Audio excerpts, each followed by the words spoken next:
Secretária de Estado de Proteção Civil distribui material construção para vítimas de desastres naturais, uma cain hatnulu recém ida e o município Manufahi.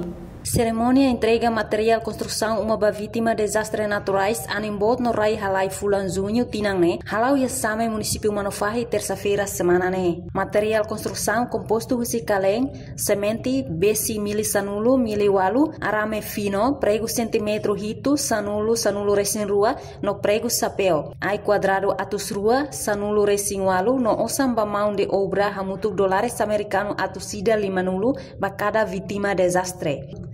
Diretor-Geral Proteção Civil Ismael da Costa Babo representa Secretário de Estado de Proteção Civil, Husuba Família Sira nebesimo material construção, atuusa material Sira hori hari fali uma helafatin. Apela mosba comunidade Sira atula bele hari uma helafatin risco ba desastre tambalei bandu.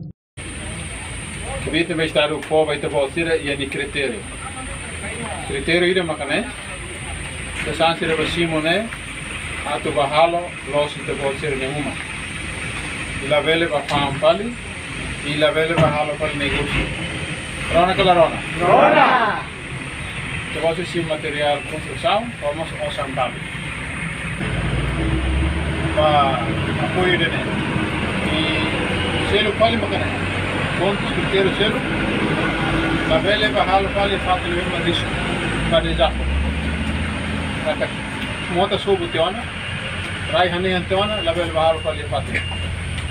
Rona kalai. Rona.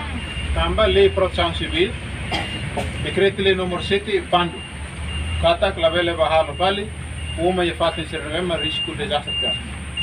E mos fati sirnevema mota nini, pohololo, e mos fati nevema ka rai halai, pesai label halo. Halo henaba. Futuro mai te pode ser se level etan apoio. E nós, Proteção Civil, com a autoridade Proteção Civil organiza a prova teona e o Conselho Ministro da Cliurtan, Proteção Civil se halo fiscalização. Entretanto, vítima Hermínia de Jesus sente contente com o apoio material construção do governo. Eu senti contente por teres. Amamos a sana durante ne.